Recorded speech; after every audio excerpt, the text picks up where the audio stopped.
When is there possibly too much crime and too much time?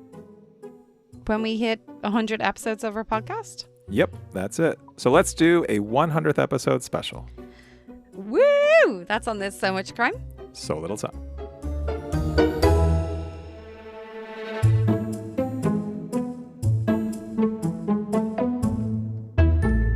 Welcome to So Much Crime, So Little Time, episode 100. I'm Jeff. Whoop! And I'm Dee. And in this episode, we are doing something different. We have a few very special guests and 100 special guests, Jeff. not quite No? 100, fewer than Too 100. many? Too much editing. Okay. More than zero. A little bit fewer. Okay. More than zero, fewer than 100. And we're also going to look back at some of our favorite episodes. And that's pretty much it. So raise a glass and let's toast the 100 episodes of So Much Crime, So Little Time.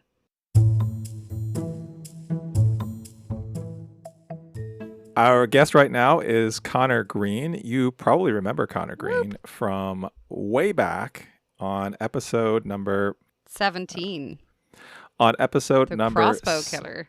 on episode number 17, the crossbow I thought- killer, which came out back in June of 2024. Connor came on to discuss weapons. He was our resident crossbow expert, and he really taught us some things. Well, he taught Dee some things So many things. about Did what a he crossbow not teach is. you anything?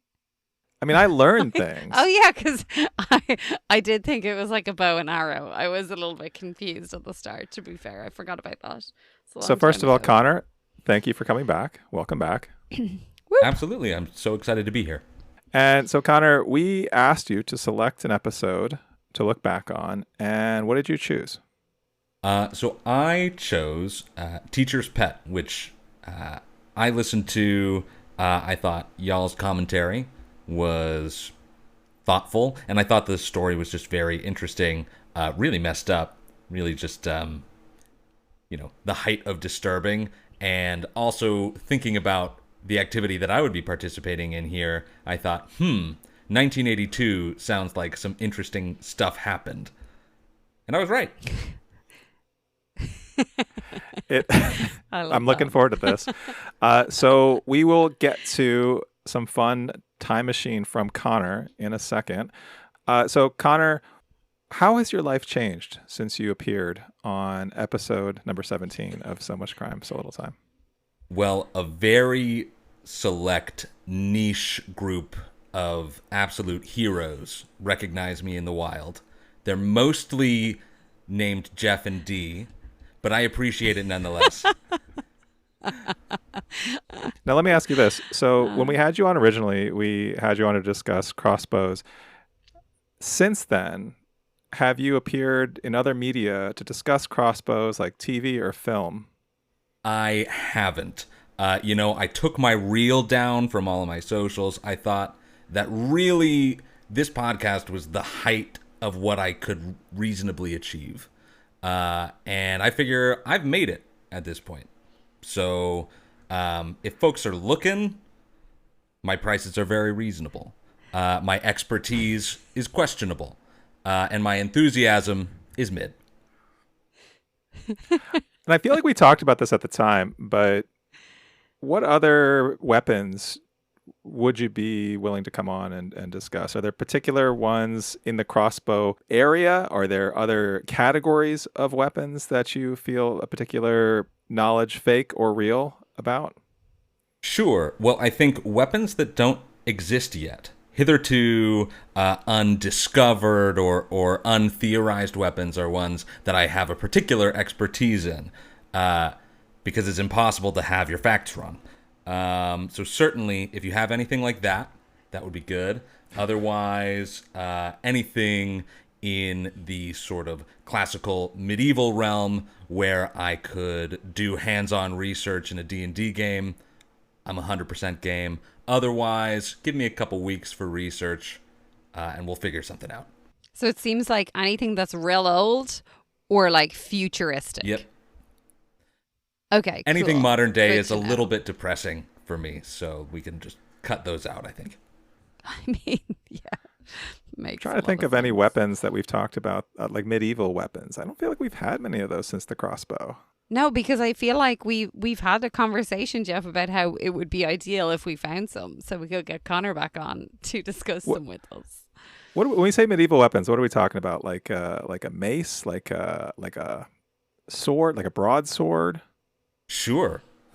Any of a variety of swords would be interesting to discuss. Honestly, Jeff, I love to do sword research. So if you give me a sword to talk about, I'll get you some info. Any variety of polearm could be interesting to discuss, like a spear or a halberd, a lance. Are there many modern day murders committed with lances? Did you say pole arm? Yeah, the technical term for that family of medieval weaponry. I can see D Googling it. I have sword staff, rancer, countess, partisan, the weapon, not the. So for our second 100 episodes, I think we need to, at some point, do a whole series on crimes involving pole arms, medieval weapons Whoa, of various there's types, loads of them. or future weapons that don't exist yet, which will be hard in a true crime series, but maybe. I believe in you, Jeff. I don't know. Your research skills are second to none. Thank you, Connor. All right, so let's get into talking about the teacher's pet. Dee, do you want to remind everyone what this podcast was about? Yes. I am going to give you a really quick synopsis of a very long podcast. Basically, The longest. The podcast. longest. Lynette Sims, who is now known by her maiden name, just FYI, because, nobody wants the Dawson name attached to her after everything that happened. Lynette Sims was married to Chris Dawson. He started to have an affair with one of his students. He was a high school teacher. Her name was Joanne Curtis. She even moved into their house, and seemingly the affair was very open in the house. One day, Lynette disappeared from their home, and whether she was disappeared or whether she left herself was apparently a question mark for some time. Joanne Curtis was moved in full-time straight after that, like a couple of days after. And Chris Dawson and Joanne Curtis went and lived their life with their two children, or Lynette and Chris's two kids. 40 years later, on the back of The Teacher's Pet, the podcast, Chris Dawson was convicted of murdering his wife. That conviction happened in 2022, 4 decades, as I said, after the crime. So yeah, there's a real quick synopsis. Did I miss anything major? I think that was pretty good. But no, I think you touched on all the key points. So what I want to give right now is just a bit of an update on this, and I have a question for you both, which we'll see how that goes. So I was reading an update on this, was that Chris Dawson, so basically he's launched an appeal to the High Court to secure a new trial. What's interesting about this is he's already had an unsuccessful appeal against his conviction in New South Wales Court of Criminal Appeal, but now he's gone up to the High Court. Within this application, he's basically saying he suffered a forensic disadvantage because of the passage of time, and that key witnesses have died, which, Sure. I mean, yeah. So he wants to quash it and get a new trial. He lists 13 points as to why he was at a forensic disadvantage. I won't go through them all here. We can post them on our Patreon. One of the main things was that he said was that Lynette was unhappy with their marriage and wanted to take time away. So he's really settling into that still. It's really sad. Like, it's so pathetic. Obviously, a lot of what he has done is pathetic. But, I mean... So, what I did want to ask you, though, like, to me, it seems really interesting that he's still fighting it. It's 40 years on. It's, 3 years since he was convicted. And yet he's still putting up that fight. And this type of thing kind of pulls me in two different directions. I'd love your take on it. So one direction, I am like, let it go. Just say you're guilty and just serve your time. Like, he had most of his life out in the wild with all of his students and, untouched by by her murder. But the other side of me, I can't help but go there. I'm like, what if he was innocent? And I suppose the question for you guys is more, first of all, I suppose, does that come to your head when someone just won't let it go after they've been convicted of any crime? And the other thing is, do you think my other thought was, it feels like maybe it's a way of him always keeping some people on side. Because surely if he says, look, yes, I did it, there will be no doubt in the people who dislike him or hate him. But he's allowing that doubt to stay there. You know, one of his daughters was she wanted to find out what happened to her mother, and she believed that her father did it. The other one was saying, absolutely not, he didn't, I believe him. You know, I'm just wondering what you think his angle might be on this. Because I don't think he's getting out. Like, I think it's very clear from the conviction he's not getting out. Yeah, I mean, from my perspective, I hope he doesn't. It seems pretty clear that he was guilty and you know, deserves the verdict and the punishment. From just like a human perspective, I think it makes total sense, especially given that he had decades of time to live free after the events in question, that he would keep fighting it. You know, I think just human nature. Yeah, he had decades of you know, presumably good life in between that, you know, if it were me, and thank God it's not, I wouldn't just say, but now I'll go to jail and for the rest of my life I'll you know, hang out. Like, I would fight it. Now, I wouldn't be in this situation, I hope. But it makes sense to me that a bad man would continue to be a bad man until the end. In terms of, like, keeping people questioning, I think that makes sense, right? Like, if you've got some folks on your side, even if the outlook is grim, you probably don't want to lose those folks, because then you're alone. Do you think some part of him or someone in this situation has lived for so long out and, like, pretending to be innocent that part of him just believes he's innocent? Do you think his mind has managed to, like, get him there? I think that's possible. I agree with Connor, though.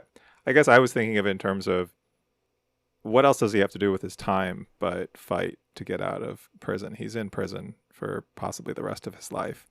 And so what's he going to do? Actually, it's interesting because related to this, I had looked up if there were any updates. And the thing that I found was he's also fighting a conviction, a sexual abuse conviction. And the article that I read didn't seem to be about Joanne Curtis. It was about another girl that he apparently had a relationship with.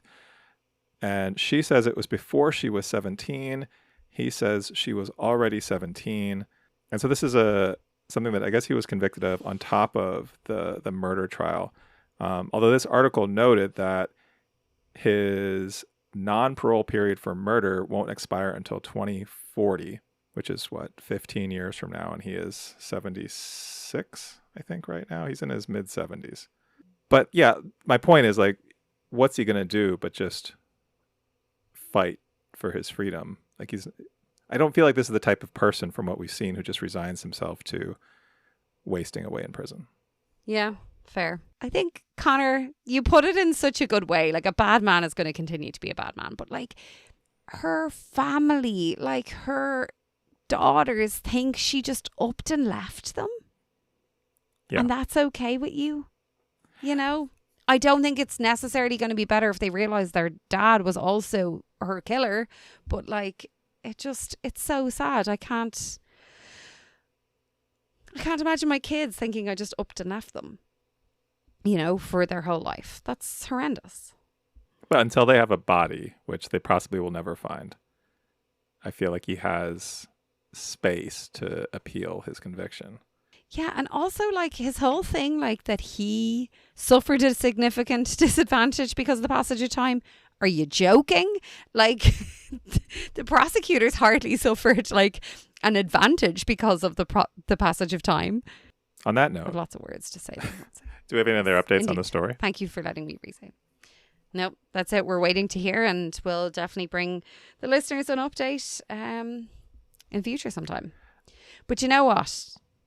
This episode, this 100th episode, this is about celebration. This is about marking the occasion. To note that we have Connor on, not to talk to us about weapons, but actually to talk to us about a time machine.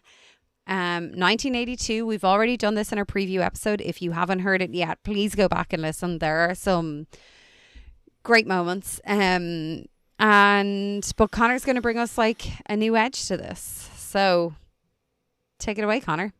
Fantastic. Well, I've got a few little bits of trivia for you guys that I'm excited to share. In that preview episode, Dee, you mentioned you had done a bit of a time machine for the top song at the time in Ireland, which I thought was very interesting. Had never heard of the song before. Says a lot about me, I'm sure. I couldn't tell you, Dee. I couldn't tell you. Had never heard the song name before, in one ear, out the other, but it was interesting. It was cool to hear. So I've brought a couple of additional songs that were topping the charts in other areas in January of 1982 when the crime took place. The first, the Billboard Hot 100 in the United States. Are we getting a flat read from Connor, or are we getting an a cappella version? What's happening here? Well, we'll see if you can get it from the clues. Great. If not, we'll do a little bit of a flat read, and it should be very exciting. No a cappella. Okay, I need to temper my expectations. This is a competition I can win, right? Absolutely, Jeff. I'm all I think in. your Every odds competition are is a competition you can win. I just want to make sure that we all agree that we are competing here. Oh, yeah. Okay. Obviously. Okay. And I shall be the referee. So, first clue. Can I mute Jeff, do you reckon? Sorry. I'm getting distracted by the competition. First clue.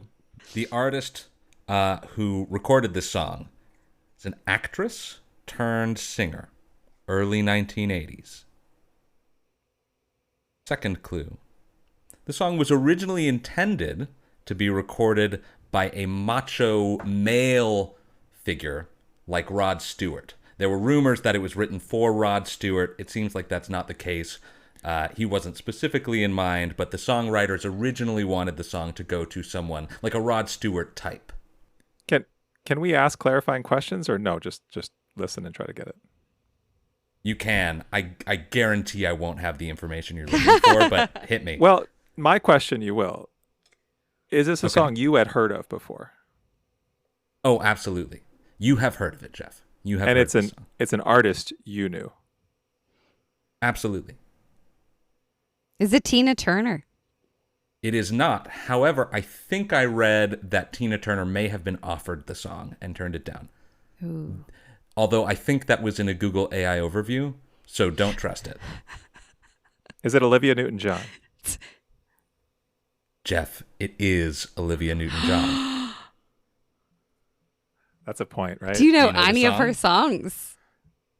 I can't name a single Olivia Newton-John song. And I've done Olivia Newton-John on this thing before. Oh, my God. Is it from Grease? It is not from Grease. This is incredible, Jeff. I am deeply proud of you and impressed. She doesn't have like a deep voice. Does she? Did he say deep voice? I did not. Well, say no, he said a husky macho male was supposed to sing it. No, a macho male was originally intended for the song. Let me do a few lines of the lyrics here and see if you guys can hop in. I've been patient. I've been good. Tried to keep my hands on the table. It's getting hard, this holding back. You know what I mean. I'm sure you'll understand my point of view. We know each other mentally. You gotta know that you're bringing out the animal in me. Let's get physical. Physical? Jeff, you got it. I mean, did he? He just guessed the end. I don't even think that counts. You get 1 point for Olivia Newton-John. Do you want me to sing it? I know this song. I can sing it right now. Right now, everyone Jeff, knows this song. I'm not going to sing it. I need more. I need whiskey for that. I only had wine. Oh my goodness, that was very good. I enjoyed that. Nice work. I don't think I knew that she sang that. I didn't either. I did not. No. Who was pipped to actually sing it the first time? The macho male, or was it just written for a man? It was written with a male figure in mind, a Rod Stewart-like figure. It was not written for a You said specific Rod individual. Stewart. Okay. Yeah. Okay. That was But fantastic. yeah, I did not know that was an Olivia Newton-John song. And when I saw it, I had to double check to make sure that it was the same Olivia Newton-John. In the same way that when I saw Idris Elba on a Coachella lineup a few years ago, I had to check to make sure that a DJ hadn't named themselves Idris Elba. No, it's just him. He is a DJ, and apparently he's very good. Both a good name for a DJ, and yeah, that is a man of many talents. Indeed. Indeed. All right, the last one I have, uncharacteristic of me, is sports ball content. This is an athletic endeavor. So on January 8th of 1982. Are we in America for sport? Yeah. Okay. This was in the U.S. To be fair, I didn't check, but I'm pretty sure it's in the U.S. In fact, yes, it is. It was in the United States. This is not going to be a head-to-head. I'm going to have one question for D and one question for Jeff. So the first question is for D, and it's identifying the sport in question. So on January 8th of 1982, a tournament commenced in the U.S. The tournament name was Legend of, insert sports name here, Stars Tournament. And notable athletes in this tournament included athletes named Minnesota Fats, Joe the Meatman Ballses, Jesus. and Luther Wimpy Lassiter. I mean, okay. I'm going to go through my thought process here. I think that's what's best in this situation. Those names feel very darts players' name. Like that's where I'm going in my brain. Like if we were in England, I'd be like, that sounds like the darts. But we're not in England. And darts, like you're not going to have a legend of the darts here because that wouldn't be very American, I don't think. So I do love the idea of a darts player named Minnesota Fats. yeah, what was the other one? Like what was the meaty one? Joe the Meatman Ballses? Ballses? I honestly don't know how to say his last name. I feel like but it's that's spelled such a like darts player's Ballses. name. Okay, so give me the name of the tournament again with the blank, obviously. Legend of, insert sport name here, Stars Tournament. Okay, clarifying question. Big sport, small sport? Like random sport? I don't recognize those distinctions, D. What I will tell you is that this tournament was covered on ESPN. And I presume, Jeff, you know the answer to this. I have a guess, but I don't know for sure. I'm going to say baseball? Not quite. You were closer with darts. Oh, archery. Colder. Is it Do closer? one more. Closer Shooting. because no, take that back. Clay pigeon shooting. Was darts close because it's a game often associated with bars? Yes. Was it pool? Indeed, it was. It was a pool tournament. It was, let me make sure I have the exact title correct, the Legends of Pocket Billiard Stars Tournament. Fantastic. An incredible name for a tournament. An incredible name for all of the competitors in the tournament. I feel like so with your like Monday night pool league, what like do you guys all have like names? Because if not, I feel like you need them and they should be plastered on your back. I think that's hilarious. Connor, what would your pool nickname be? Oh, I don't know. I actually have What a about you, nickname Jeff? that we pass around. I but guess that's true, I have been called Giant Slayer. indeed, which is such a nickname. Yeah, I do It is appreciate it. both applicable and badass. I don't know. I don't think I warrant a nickname. I don't think that's true. Weapons of the Middle Ages. What are we going with here? Crossbow. The Marksman. Amazing. Amazing. Okay, let's get these printed on t-shirts for Monday Night Pool. Incredible. All right, Amazing. Jeff, I've got my follow-up question for you. You are a pool guy, a connoisseur of pool. So I'm going to ask you He's delighted. He's delighted with that commentary. Kind of a really tough trivia question here. Yes. The winner of this tournament has a modern day tournament named after him. It is an annual tournament that has teams from the U.S., one U.S. team and one all-Europe team. It is an annual cup tournament in pool where they play both 8-ball and 9-ball.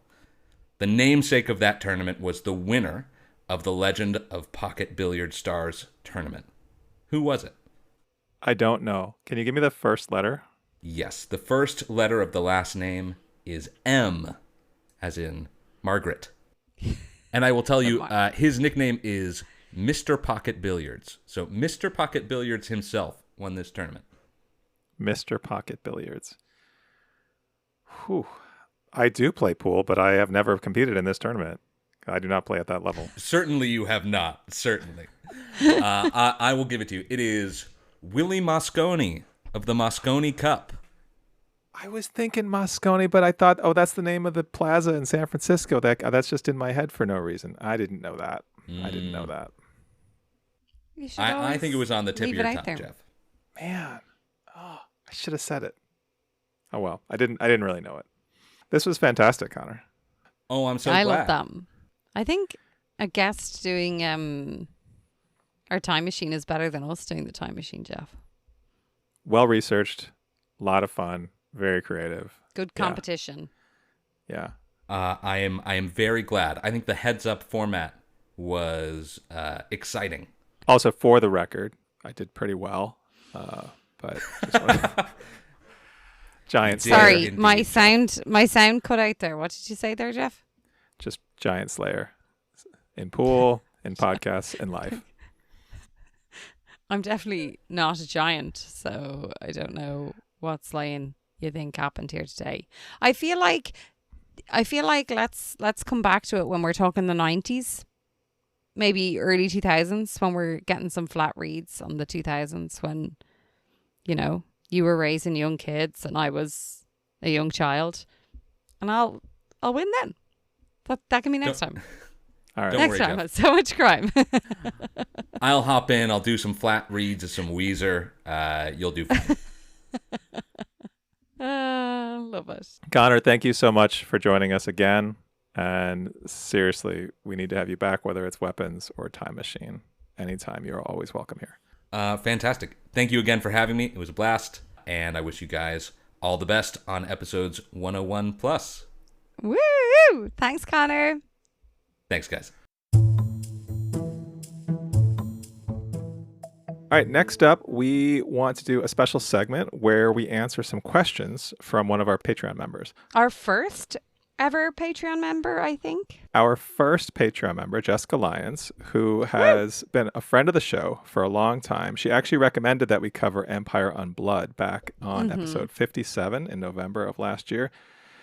She has sent us so many bits of feedback and recommendations. So for this episode, we wanted to get her on the show. She was internationally traveling. Jessica Lyons is a global traveler. So instead, she just emailed us some questions. Woman of mystery. Yes. She is an international woman of mystery. But she sent us some great questions, so we thought we would answer them now. All right, let me start off, Jeff. I'd love to ask you, or Jessica Lyons would love to ask you, what's one case you think will eventually be solved? I mean, I feel like this is a pet peeve of mine that we keep covering these cold cases. I think, you know what one I think will be solved, actually, that I was thinking about? The Doodler, the serial killer in San Francisco. They did say that they had someone in line, but I wonder, will they get there before the person dies? I don't know. Do you have a different one that you think will eventually be solved? I don't know that I have much hope for a lot of the cold cases that we covered, to be honest. Is that really sad? It is really sad. That's really sad. Yeah. I would hope that I had hoped West Cork, the murder of Sophie Duplantier, given that the main suspect has passed away, it's kind of hard to imagine it coming to a full close. Yeah, that's another one that I would say. Yeah, and I wonder, on that, when we say will eventually be solved, for the families of victims, I do often wonder whether if the perpetrator passes away and then something is solved or it comes to light or it is decided that they were the murderer or the perpetrator, does it feel like a sense of slightly anticlimactic in a way because the person has never had to face up to their crimes? Yeah, probably. Yeah, I think there's some sense of justice in knowing who it was definitively, but there's obviously much more of a sense of justice if that person gets some type of punishment for their crime. All right, let's ask another question from Jessica. Her next question is there a case that you've reached your limit for how much you can hear about it? D? Okay. Honestly, I actually think this might be West Cork for me because I think it's because we did it. We approached our review of this case in, looking back, not the best way. And I think we overdid it. And it's, I don't know if I can hear about it anymore. And I had known so much about it beforehand. So it might be West Cork for me again. What about you, Jeff? I was going to say the same thing. I feel really? Yeah, a little tired of that story. It's just, you're right. I think it was one of the first ones we did. We covered it exhaustively and we keep coming back to it. It just sort of seems to keep coming back. And I'm ready to stop talking about it. Maybe that should be our vow for post episode 100. We don't talk about West Cork anymore unless there's a major update. Yeah. I do feel mean saying this about, someone's murder though. Like, oh my God, I'm so sick of hearing about it. I mean, it's more about the purported criminal in the case who I think we're most tired of. That's true. That's true. I don't mean any disrespect to the victim or her family. It's more about just that guy's kind of, I'm not even going to say his name. He's exhausting. Let's move on. Indeed. Kamir, on that note, why is it, or Jessica Lyons would like to know, why do you think people are so interested in true crime? I feel like I should flip this back on you because you were the one who was so interested in true crime. I mean, I can offer my perspective, but I kind of want to hear what you say first. No, I want to hear your judgment before I give my perspective. Why are people so interested? In your voice and in your eyes. Tell me all. I think there's a lot of reasons. I know you have your specific reasons to you that I don't think are the same things that I share. For me, I would say part of it is the mystery. I am interested in fictional mystery stories, like your Sherlock Holmes kind of stories. And these have elements of that. I think there's something about solving crimes, about solving a mystery, whether it's Sherlock Holmes or Scooby-Doo, like there's some part of that is fascinating. And do you think listeners of true crime basically pretend that they're not real people? Like they fictionalize them in their head in order to be able to digest a lot of it? I feel like I labor over that because sometimes I feel like I need to sort of disconnect emotionally from this weighing on me too much. But at the same time, I want to keep it present that these are real people, that these are real victims. So I personally struggle with that. What do you think? I suppose that's the follow-up question is, has doing a true crime podcast altered your feelings on true crime at all? This is one of Jessica's additional questions. Yeah. Well, what do you think about why people are so interested first? For me, it's definitely a control thing, a weird control thing. If I listen to it, I'm aware, prepared for all eventualities, which is so many versions of messed up and incorrect, and I'm aware of how it sounds. But that's true. So I think people like the dare I say it, dramatic and salacious element to a lot of the true crime podcasts. I also think some people like the really salacious versions where it's a lot of gruesome detail and it's very dramatic. And I think in those instances, people are really just laying into the fictionalized element of it. They're not laying into the people element. And don't get me wrong, there's plenty of documentaries and podcasts I've listened to that I really liked that did go down that road, but it's not my favorite. I don't know. I definitely think doing this podcast has sort of altered my view on it. I can't sit back and listen to a true crime podcast so much anymore because I feel myself listening out to elements that we would discuss or good question points. I can't just sit there and allow it to happen, if you know what I mean. Did doing this podcast make your hobby into work? I wouldn't say work. Like, first of all, I don't get paid for it. And second of all, no, like, it's fun. I've said that from the start. I'll keep doing it until it's not fun anymore. I'm going to listen to these podcasts really anyway. Actually, some of them I wouldn't have. And that's even more fun. It's kind of like when you're in a book club and someone says like, oh, we're going to read this book. And you're like, fuck's sake, I don't want to read that book. To jump back to something you said earlier, I have wondered about that salaciousness element of it. And I've wondered about that with and I know our podcast is a little bit different. We're sort of a meta true crime podcast talking about true crime podcasts. But I have kind of wondered, like, are the stories we cover that are more salacious going to be more popular with our fans? And honestly, there doesn't seem to be a lot of rhyme or reason to the ones that get really popular and the ones that are less popular in terms of just like numbers of people listening. I don't really understand why. I feel like we cover a wide variety of crimes, a wide variety, like along the spectrum of sort of things that some would say aren't even crimes to horrific, awful crimes. And from episode to episode, it's hard to predict. So I guess I'm still trying to figure that out. Yeah, I feel like a lot of people like the scammy type of crimes, like that scam version, and then a lot of people like the really gruesome ones. And yeah, it's hard to know. Let me ask you this. Another one of Jessica Lyons' questions. What was the most surprising thing you've learned about doing a podcast? I don't know. I suppose I've gotten used to listening to my own voice. Is that a weird thing to say here? No. I never thought I'd be people okay normally with that. do. Yeah, I never thought I'd be okay with it. And I don't like love it. No Irish people come after me for having notions now. I don't love it. But as in, it doesn't bother me as much anymore, which is very helpful for work. Although I still hate it when I'm in work and we've recorded something and we're in a room and people are listening to my voice and I'm also one of the people listening and then I'm just so aware of everything. It's the whole thing. This should really just sort of inoculate you against that. Like you've done it now for so much time. Yeah, but I don't see the people listening to my voice and reacting to what I'm saying. Whereas when you're in a room and you can see people listening to you and reacting to what you're saying. So, I have to make them laugh, which is fun. For our 150th episode, I was planning to have us basically sit in an auditorium and watch people listen to clips of the show. Are you not here for that? Do you not want to participate in that?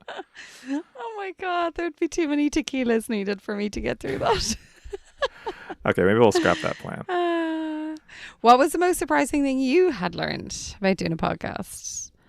You were the one, just so people know, you were the one who came up with the idea. You were the one who was like, all you have to do is turn up. I will do everything else. So if you say it's a lot of work, I'm not taking the brunt of the blame here. Just putting it not what I was going to say. Okay. Right, because so I have done radio before. I have done a lot of recording before. I know how much work it can be. To me, honestly, the thing that was most surprising was just like how social media works and how things go viral on social media and how to make a social media post that sort of pops. Like I didn't engage with social media before doing this podcast really. And now I have all the apps and I have learned so much, some of which is, I think, really not worth any space in my brain, but it's there and I can't get it out. But yeah, going back to your altered feelings towards true crime, I think you've started to like true crime a little bit more. Oh, I don't think I really answered that question. Yeah. I think that's true. I think before doing this podcast, I had only listened to a small handful of true crime podcasts, like Serial, Bear Brook. There was just a few of them. And yeah, I have grown to like it more. I've grown to appreciate it more. I definitely we've listened to some really good podcasts doing this show, like some really good ones and some not so good ones, but a lot of really good ones. And I think I've just appreciated this whole world that I maybe was dismissive of. Is that possible? Was I possibly dismissive of the true crime genre when we started this? Shock, horror, shock, horror. All right. Thank you so much, Jessica Lyons, for sending in those questions. We really appreciated the time that went into sending them over, your support since the start of this show. And we look forward to hearing your thoughts and feelings for the next 100. And speaking of our Patreon supporters, we're now going to take you to an interview with another one of our Patreon supporters. I hope you enjoy it. Kyle.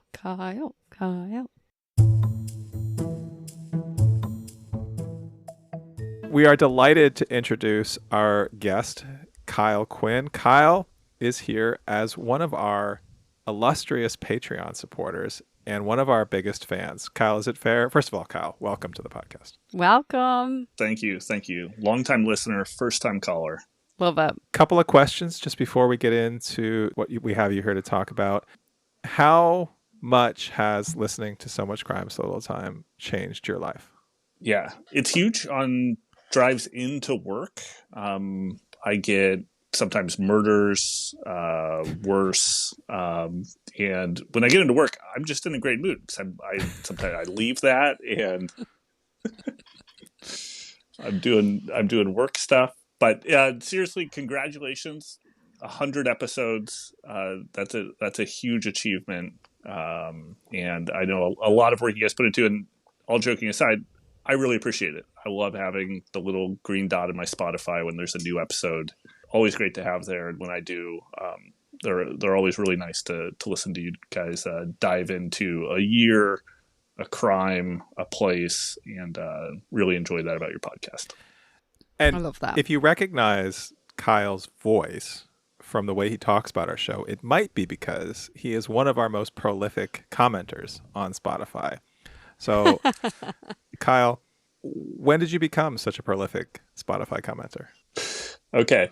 Yeah. I first started doing it because I realized at some point when you're talking about the crimes, when you're doing the time machine, like I pick up on little things that you say, little turns of phrase that I really like. And sometimes I feel like it's somehow illustrative of like the episode itself, of the crime or the people or the place involved. And I just wanted to mark that down. I love just pulling out a little snippet of your conversation, sometimes related, sometimes not, and just marking it down as kind of an alternate title for your episode. You have actually given us feedback that you feel like the titles you come up with should be the actual titles of our show. Sometimes I think they're pretty good. Sometimes I think they're pretty good. Your titles sometimes a little bit dry. Interesting. All right, throw it all out there. Descriptive of the thing, yes. We do really appreciate your commentary. We really appreciate your feedback, Kyle. Thank you. Yeah, I really appreciate your podcast. Whoop. So, Kyle, Appreciation. as one of our illustrious guests on our 100th episode, we asked you to choose an episode from the past. And can you share which episode you chose for us to revisit? You've actually touched on this in a couple episodes, but it's the Karen Stitt case. And I chose it not for the crime, which is horrific. Don't really like thinking about it. But I am super intrigued by a couple of the parts of the case, which is both the place, Sunnyvale, which we're kind of all close to, and then also sort of the fascinating story of the detective Matt Hutchison that I learned about kind of through your podcast. He's kind of like a modern day Sherlock Holmes, it sounds like. Yeah, awesome. So let's transition from there to recapping what that story was and also any updates that we may have. Dee. Yeah, so just as a reminder to everyone, what episode was it, Jeff? I know it was a bonus one. It was episode 14 originally, which came out on June 7th of last year. And then we did do an update, which came out, a special episode, which came out at the beginning of March of 2025. Yeah, so we have spoken about this case a lot, but just to give a really quick recap, Karen Stitt was 15 years old. She was on a date with her boyfriend. He had to get home for curfew, and so he left her at a bus stop in Sunnyvale, right beside Golfland, which is where they were having their date. And her body was found the next day. A really horrific case, very violent, and it took 40 years. Did I do my maths right? Over 40 years for someone to solve it, and that someone was Matt Hutchison, who has gone on to become such a prolific detective within the Sunnyvale region. He's actually been dubbed America's best detective numerous times. One article that I found that now it's from April 2024, so just over a year old. said he solved 8 cold cases. And as you can imagine, cold cases really hard to solve. There's 2 I want to just like bring to you really quickly. One was about Elena Mena, who was a security guard working in Sunnyvale in 1969 when she was murdered. 44 years after her murder, he solved it. Matt Hutchison was the lead detective, solved it using new DNA evidence. And the perpetrator in this case had passed away, but the murder is still deemed as solved. I think that's like so fascinating. It's also something that he has been invited to different conferences on. I was on his LinkedIn earlier and was just having a little snoop, and he was invited to a conference to speak about how he used new technology to solve such an old case, which I just think it's fascinating. He obviously has so much, I was going to use the Irish word gra, which is like a love or a desire to help and to solve these murders. And I know, Jeff, when you and I spoke about the Karen Stick case, we just kept going back to him being so full of compassion and energy and focus and really driven to get the best results he could for the victims, but also the families and the friends and all their loved ones who had been left behind. So yeah, I continue to think he's just incredible. You know, when he was named as America's Best Detective on LinkedIn, he's like, you know, this is all like flattering and stuff, but really, I just want other investigators to be energized to look into cold cases. I want other states and other communities to put in the effort to solve these cold cases because they do matter. He just sounds really nice. He does. Anyway, I have 2 questions for you guys.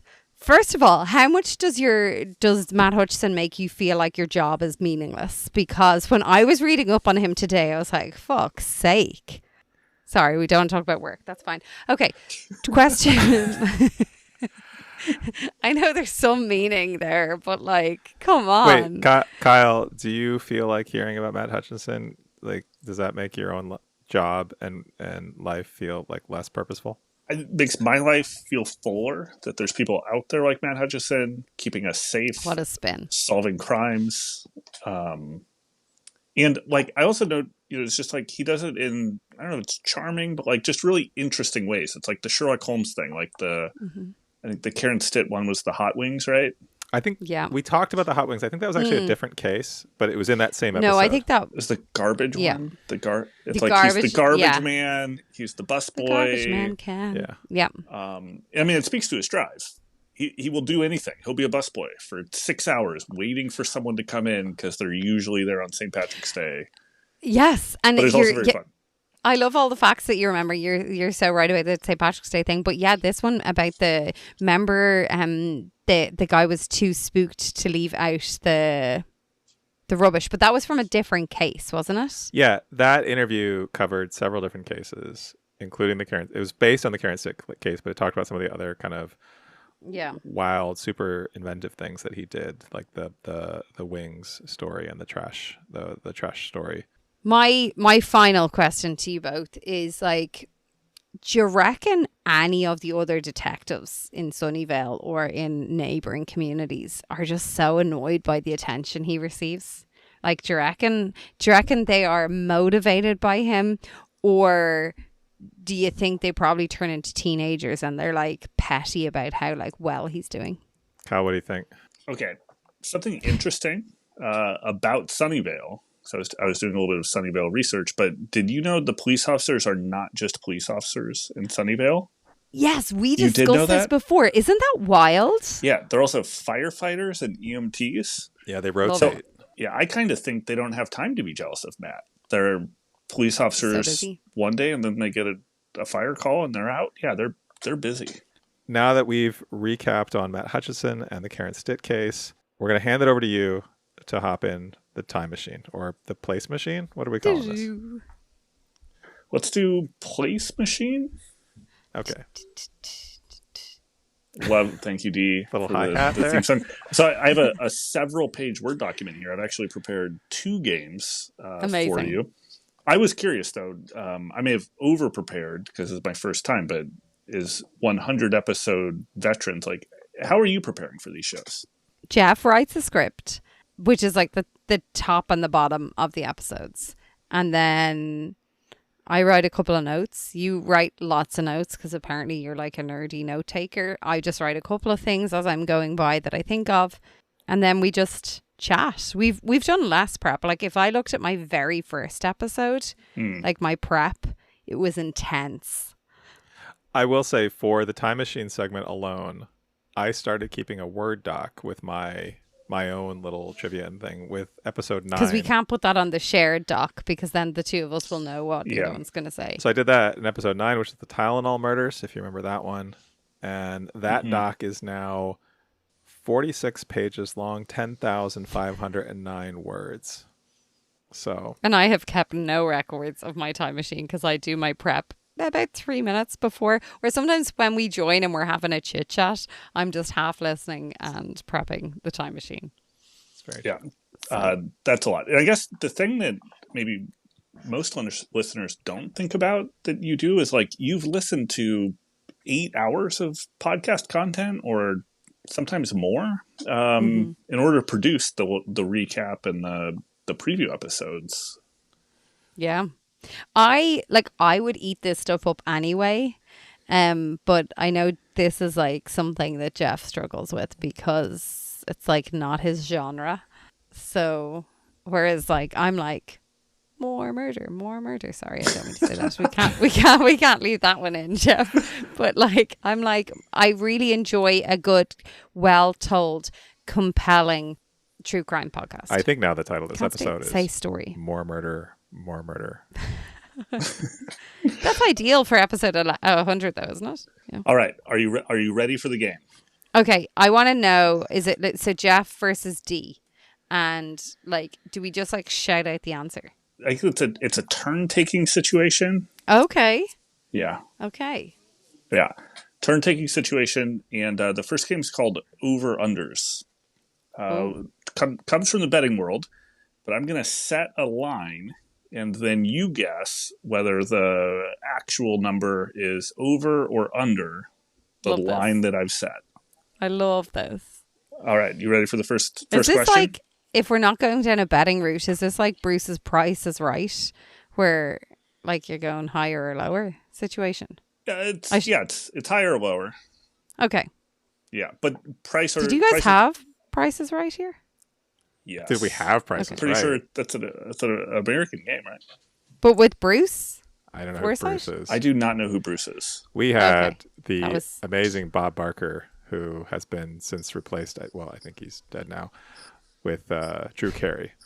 But Bob Barker was the host for You had a different Bob Barker? Yeah. Huh. Bruce Forsyth. Oh God, it's so sleazy now when you look back on it. The game show like snippet that I've Googled is like just like 4 attractive young women like in tiny dresses and then this old man in a suit in the middle of them all. That's pretty much the same as Our Price is Right. I think Bob did that occasionally. Yeah. Anyway, sorry. Okay. All right. So over unders. So you could both guess over, you could both guess under. It's like turns. The first question is, so Golfland, it's a big part of the story, and recently went there with my son. I was surprised by several things. The first one was the price of a ticket for one round of golf at Golfland. So 18 holes, and for an adult to play one round of golf at Golfland, over under $15. Over. I'm going to say over. Yeah, it is over. It's $18. All right.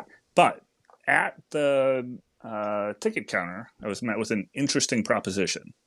I could pay $18 for a single 18-hole round, or I could buy unlimited rounds for the entire month. Oof. So unlimited rounds for that day and every other day that I wanted to go to Golfland and play golf. Over under, that cost $35 a month. Under. I'm gonna say it costs $32.50. I think that's a smart bet, but just for the sake of being different, I'm going to say over.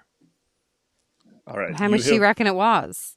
Okay, I'm going to say, you said 35 is the over-under. I'm going to say, well, you said the actual cost is 18, so 18 times 2 would be 36. So, no, it's under. It's definitely under. It's got to be under. I'm going to say 34. Okay. You are both way over.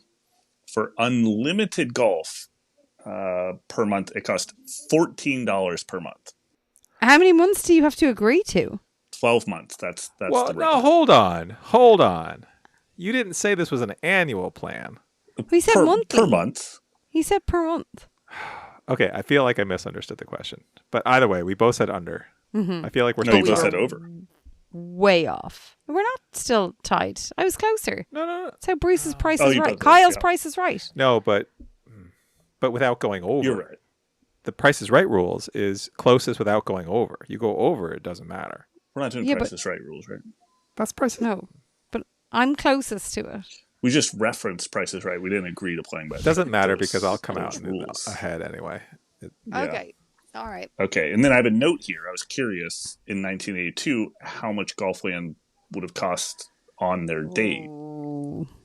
I was unable to find the actual price, but I was able to find an inflation calculator that told me, like what $18 was worth in 1982. $1.50. Okay. I gotta set the Oh, sorry. set the over under. I'm gonna set the over under at $1.25. Oh. Over 150. I'm going to say over 151. Okay, Jeff is gonna get this one if we were doing Price is Right rules. My inflation calculator said $5.44, which is actually over what I would have guessed. Yeah. I bet it was like $2. No, Yeah, I that bet it would've was been a like guess. $1.49. Yeah, $5.44. That sounds like a lot, Yeah. right? I mean, high school kids aren't going to be able to afford that in the 70s. Was it in the 70s? Early 80s. Right? Early 80s? Oh, so you see, you'd know better because you were born. I was not, so I wouldn't have a clue. Also, I think this is pre-Silicon Valley boom. So Yeah. I think prices have swollen because the tech boom of the 90s and 2000s. Yeah. 1982 is orchards. Yeah, Sunnyvale was still full of orchards then, I think. Well, they not full of orchards. Still had orchards then. Okay. Speaking of Sunnyvale, this was an unusual event at Golfland and for the entire city of Sunnyvale at the time. Mm-hmm. Over under on the annual number of murders in Sunnyvale in the 2010s. 2010. The 2010s, the annual average right, across the decade. per year, the average in the 2010s. And what's our number we're trying to go over under? Okay. Over under is 10. Under. I think we're going to go over, and I'm going to go with 11. Yeah. So I was surprised to learn about the existence that there are 3 gangs in the city of Sunnyvale. Things my parents don't need to know. 95% of crime is gang-on-gang violence in Sunnyvale, but it's still only resulted in 1.7 murders per year in the 2010s. So Jeff gets that one. If that strikes you as a low number, in 2023, the National Association of Realtors annual survey revealed Sunnyvale as the 9th safest city in the United States. Can I? So, despite the fact, Things I looked up before we moved to America was, where are you sending me? How safe is this place? I feel like it's important to note as a quick sidebar, because this is an audio medium, I want to stress for our listeners the seething rage that was on Dee's face after I got another question correct. I just want to point that out. It's hard to describe the look of I hostility just feel, and anger. I mean, I feel like Kyle can understand because he listens to a lot of our time machines as such an avid listener. He understands that, I'm not at my best right now because usually I'm fantastic at the time machine, unless it's movies. I think you're doing great. Or I'm not Van keeping Halen. score. We are You 100% are. keeping You score. know. Yeah. You both we have know a right now the scoreboard. score. Indeed. Yeah. this sounds like a great time to transition to our second game, Amazing. which I am calling 1-star reviews. Amazing. These are 1-star reviews of notable places from that podcast, number 14, I believe Jeff said. So the 3 places are Golfland, of course, also 7-Eleven, and then I needed a third place, so I picked the Sunnyvale Public Library, which I believe Amazing. references maybe trying to go see Matt Hutchison at. Yeah. I wanted He to know did more. like a whole thing there before. I'm like, oh my God, I want to go meet him. And I I've want to also know more about that. And I spent a lot of time at the Sunnyvale Library in my life. So wait, so we're trying to guess which place you're reading a review of? yeah, and they are, for the record, the reviews from the specific place that's relevant to this story. So I found the right 7-Eleven that's near Golfland. Okay. So the game here with 1-star reviews is, that it's one of 3 choices. I'm going to provide you a sometimes slightly edited snippet of the 1-star review, and you are in turn to guess which place it applies to. Can you read it and then maybe do like a 3, 2, 1 and we both have to shout our answer? I could. Jeff, do you? I agree to those terms. Okay. Review number 1, 1 star. You can tell they are speaking bad about some of the peoples behind their back. Of course, they will not say it to their face because they know they will lose their job. 3, 2, 1. Library. It was the library. Jeff, you took ages to respond. You copied my answer. That's also real mean. I like the librarians. Yeah. Okay. 1-star review number 2. Terrible milkshakes that will bring no one to the yard. Sorry, it took me a second to get the reference. 3, 2, 1. 7-Eleven? It was Golfland. I didn't know they did milkshakes there. It's on I didn't the either. sign. They have a giant sign out about they have famous milkshakes, and I will say I've had them once. They're ridiculous milkshakes. It's basically like take a pint of ice cream, put it in a cup. That's the milkshake. They're expensive. Do they shake it though? Yeah, they shake it, but like I think you have to eat it with Okay. a spoon. Like I don't think this is a straw situation. Okay. I had that I milkshake didn't probably know they did milkshakes. pre-pandemic. I'm gonna say at least 7 or 8 years ago, and I still remember that milkshake.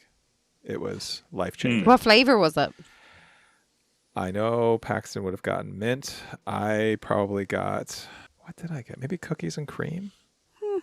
What would be your choice of milkshake now, Kyle? Cookies and cream is a pretty good one. Yeah. I don't know if that's because it's the name of the last milkshake I heard of when Jeff said that, or if that is actually good. Recency bias. It could be some recency bias, but that sounds great to me right D, now. what's your milkshake flavor of choice? I'm not usually overly into them. Like I might go for vanilla, which is real boring. Boring answer. Let's move on. Okay, I have an interesting review here for number 3. So you can sort by most relevant. I was sorting by lowest on Google reviews generally for this game of 1-star reviews, but it defaults to most relevant, and I couldn't help but notice for this place, the most relevant review among a lot was 3 weeks ago by someone named Seymour Butts. And again, this is a 2-part review. It says, the employee closes up around 12 a.m. While this isn't a necessity like an emergency ward, it does suck that it isn't 24/7. And then the owner of the place replied, and it says owner like in the Google review, and it says, we're sorry to hear about your troubles during a recent visit. We'd be happy to look into this for you. Please contact us at, and then some contact information. Do you reckon Seymour Butts actually emailed the owner? I don't know. I think the owner just saw this review 3 weeks ago. But do you reckon Seymour Butts' response, do you reckon he actually emailed the owner? Oh, do you think Seymour Butts followed up? Yeah. I do not. I don't think so. It feels unlikely. I don't think Seymour Butts is like a follow-up guy. I also think the owner, like, why would you respond to that message? Like, there's nothing in there that screams, there was 20 people wanting to buy something and it's terrible that it's not No. open. It's just like one guy being like, No.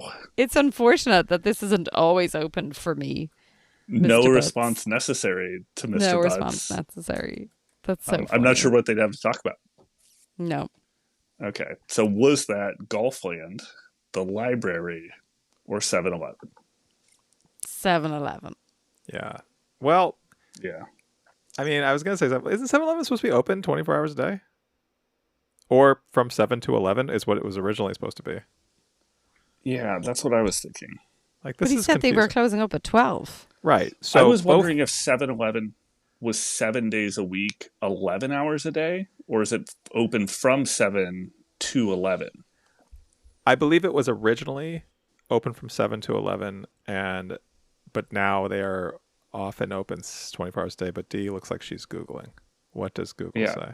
Original extent of hours from 7 a.m. to 11 p.m., 7 days a week, which the stores offered in 1946. So do I get extra credit? Bonus points? No. Minus credits for trying to be a smart arse, I think. I don't think that's right. All right. Do you have time for I'll do a quick bonus round here of 1-star Yeah. reviews? Got nothing but time. All right, Jeff, congratulations on your perfect first round. D, 2 out of 3, pretty good. Mm-hmm. Thank you. Next up, Thanks, we Scott. have... There's a Once- smug face from Jeff, just for anyone who can't see him right He now. does. That's my natural Extremely expression. smug. I have to, Just I have always to smug. confirm that. Okay. Once I get through these two, there's not a celebration period where I feel good about myself. It's immediately open up the next one. Say that again? I didn't follow Once that. I get through these two, there's not a celebration period where I feel good about myself. It's immediately open up the next one. Sunnyvale Library. Or is it Golfland? But it says immediately open up the next one. So that makes me think it's a book. Book? Yeah. I don't know. I'm going to throw out 7-Eleven just because that's the thing Dee didn't say. Okay, that I'm was, going to say the library. that was a trick question. That's a Matt Hutchison quote. Oh, do you know what's so annoying? That's a great... I read that quote today. Oh! I read that quote today. I can't believe that. That's so annoying. That was unfair, but So- I just wanted to I include love that. So that's a subtract one for Dee for should have known the answer but didn't. Okay, you've got more chances to get right answers here. And these Okay. are really Golfland, 7-Eleven, or the Sunnyvale Public Library. Okay. Next one is great staff, but they could save people hours of wasting their time if they posted signs warning there's no way to save a new or downloaded PDF onto a USB flash. You could waste over 1 hour trying to do this simple task, having no idea that it will never work no matter what you try. Definitely 7-Eleven. No, That's- I'm joking. It's the Sunnyvale Library. Yeah, that's got to be the library. It's the library, but I just really felt for that person who wasted over an hour trying to save. And actually, I cut out half of the review. Oh my But it went on God. for just a really long time about this person trying to save a PDF onto a flash drive. They just need Google Drive. Like, what's your problem? Save the PDF there. I don't know what they they got into a lot. All right, last one here. Okay. 1-star For the review. win. Golfland. Next 7-Eleven, goal's the winner. Sunnyvale Public Library. For the win, the review reads, I like this place. It is very fun. I'm gonna Is that it? Yeah. I don't know. I'm gonna say Golfland. Golfland. It was Golfland. That's such a great review. That wasn't by Seymour Butts, I presume. No. We only had one Seymour Butts review and reply in the show. So, Oh, that was amazing.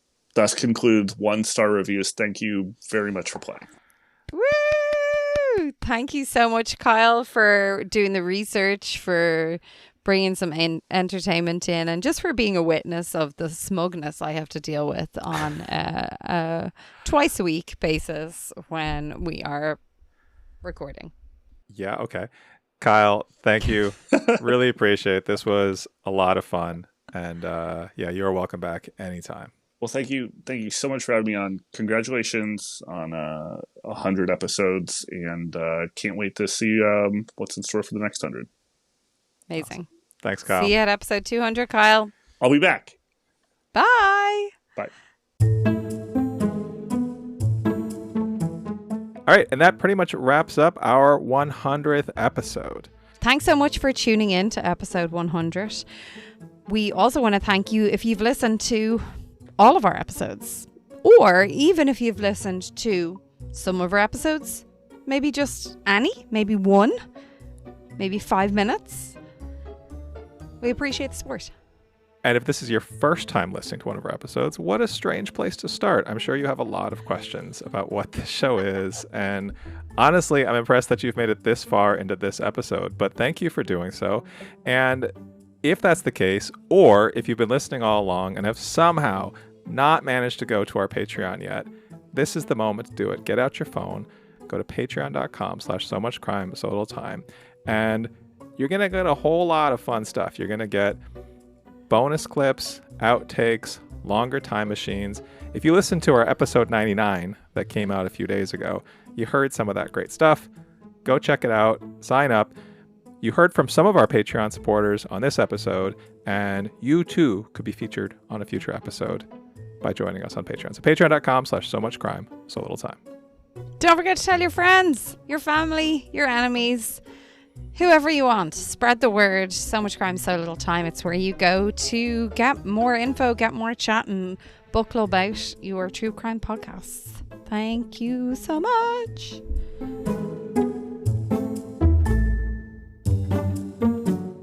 Next time, we're headed to Canada, where a woman who hasn't picked up her instrument in many decades finally does. She joins a group, and as she's sitting there about to play with them for the first time, she sees a ghost from her past.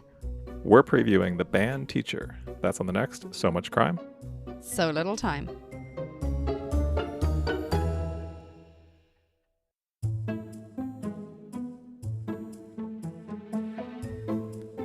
So Much Crime, So Little Time is a production of Mind Glove Media. The executive producer is Paxton Caloriso. Our associate producer is Blythe Ty. Our theme music was composed by Vyacheslav Starostin. If you haven't done it yet, please subscribe to this show on your podcast app. And don't forget to give us a 5-star rating and a review. Even better, tell your friends. To join the discussion, look for us on social media. Check out the show notes for all the links. Thanks for listening.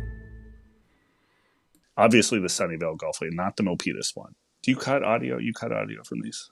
Yeah, we'll trim Are you that. joking? Have you met me? He has to cut most of what I say. Okay. Sometimes half of it.